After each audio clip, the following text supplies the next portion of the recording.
The first time I saw her, the night sky was trembling. I was sitting on my porch, nursing a lukewarm cup of coffee, when the air split apart above my backyard. A streak of burning violet tore through the clouds, leaving a trail of ozone and light so bright it made my eyes water. The crash came seconds later, a thunderous quake that shook the ground beneath my boots. For a long moment, I just stared at the plume of smoke rising from the cornfield behind my house. Then curiosity, or maybe stupidity, won. I grabbed my flashlight and started walking. When I reached the crater, I saw what looked like a silver pod buried halfway into the earth, glowing faintly like molten glass. The hatch hissed open, and then she stepped out. Her skin shimmered like liquid steel. Her hair a flowing cascade of midnight shot through with faint glimmers of light. She was tall, easily 7 feet, and every movement radiated controlled violence. Her eyes locked onto me, gold and sharp as blades. "Human," she said, her voice deep and resonant, the kind that seemed to vibrate in your chest. "This planet is not under the Dominion's rule. State your allegiance." I just blinked. Joe. I work maintenance at the local power plant." She tilted her head, as if deciphering a foreign language. Then, to my shock, she stumbled. Her hand pressed to her side, and I saw dark blue blood trickle between her fingers. Instinct overrode fear. I caught her before she fell. Hey, easy. You're hurt." Her golden eyes met mine, and for a heartbeat I thought she might snap my neck. But instead she nodded once, reluctantly. "The ship was struck by rebel fire. My core systems are failing. I require sanctuary." I didn't know what that meant, but I led her back to my house anyway. Inside, the alien queen, though I didn't know she was a queen yet, sat awkwardly on my couch, looking like a wounded panther trapped in a dollhouse. The glow from her armor pulsed weakly, dimming every few seconds. I fetched the first aid kit, though I doubted band-aids would help much. When I tried to dab at her wound, she hissed. "I heal differently," she said. "You have sustenance, sodium, carbon, water?" I blinked again. "So, a sandwich and some water?" She frowned. "Yes, that." Watching her eat was surreal.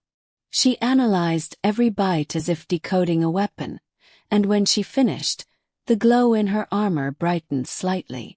"I am Ziria of the Tvor Dominion," she said finally. "Queen of the 9 systems. I was ambushed by my own generals, traitors.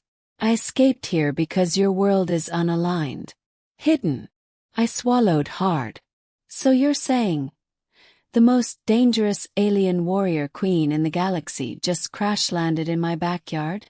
Her eyes narrowed dangerously. "Do not mock me, human." "I'm not." I raised my hands. "Just trying to wrap my head around this." She studied me for a long moment, then said softly, "You are unafraid." "Terrified," I admitted. "But I'm trying not to show it." For the first time she smiled. It wasn't warm exactly. More like a volcano deciding not to erupt. Over the next few days, Ziria stayed in my home. She repaired her ship's communicator using spare parts from my garage, though she often paused to stare out the window as if thinking deeply. I noticed how the lines of tension around her eyes softened each day. Talk. Or rather, she talked and I listened. She told me of endless wars, of galaxies burning under her command, of power that turned love into weakness. She had never known a place as quiet as Earth, nor a being as simple as me. One evening, as the sunset painted the sky orange and gold, she asked, "Why do you live alone, Joe of Earth?" Shrugged. "I lost my fiancé 2 years ago. Car crash. Since then I just work, eat, sleep. Repeat." She was silent for a long time. Then, almost whispering, she said, On my world, loss is forbidden. We are bred for war, not grief. But I envy you the freedom to feel. Her voice trembled slightly, and I saw it then. The exhaustion beneath the armor, the loneliness she'd hidden behind duty. That night, the sky thundered again.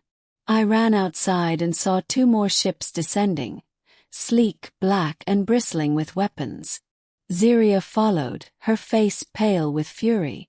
They found me. What do we do? Asked. She turned to me, her eyes burning gold. You will hide inside.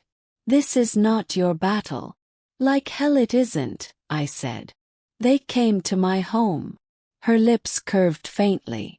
You are reckless. Yeah, I said. But maybe brave enough to stand next to a queen. For a moment we just looked at each other. Then she placed her palm on my chest, right over my heart.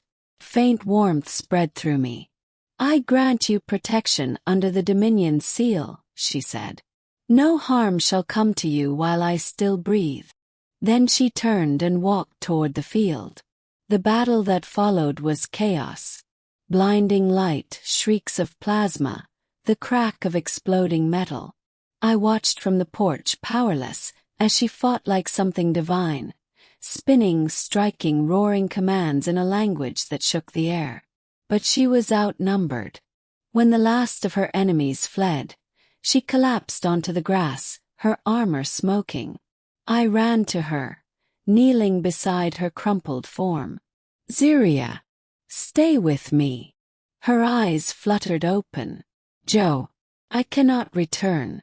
The Dominion will fall into civil war. Then stay, I said desperately.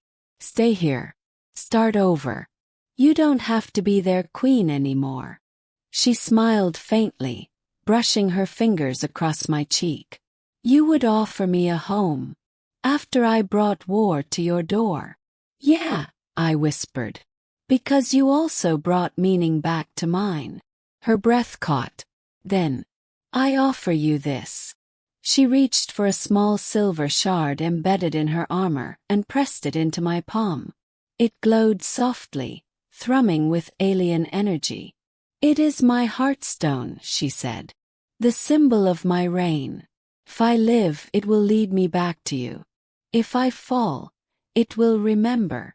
Her hand dropped away. I sat there for what felt like hours, holding that shard, praying she'd open her eyes again. Then, miraculously, her chest rose with a shallow breath. Weeks passed. She recovered slowly, adapting to Earth's gravity and food, sometimes helping me fix things around the house. The once impossible queen now helped me change light bulbs and feed stray cats. But one evening, I found her standing in the field, staring at the stars.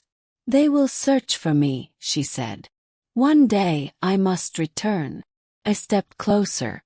I figured. She turned to me then, eyes softer than I'd ever seen.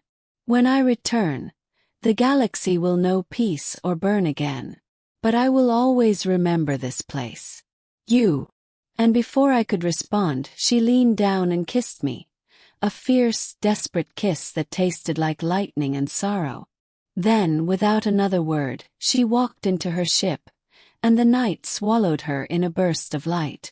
I stood alone, the grass still shimmering with her fading glow, the heartstone warm in my hand. Maybe she was gone. Or maybe, somewhere among the stars, a warrior queen was still listening to the beat of an Earthman's heart. Weeks turned into months. The crater in my field had healed, covered now by wildflowers that glowed faintly at night, residue from her ship's energy. Sometimes when the wind blew just right, I could swear I heard her voice in it, soft, commanding, familiar. The heartstone she left behind rested on my desk, pulsing gently like a heartbeat. I tried to study it, but it defied all logic.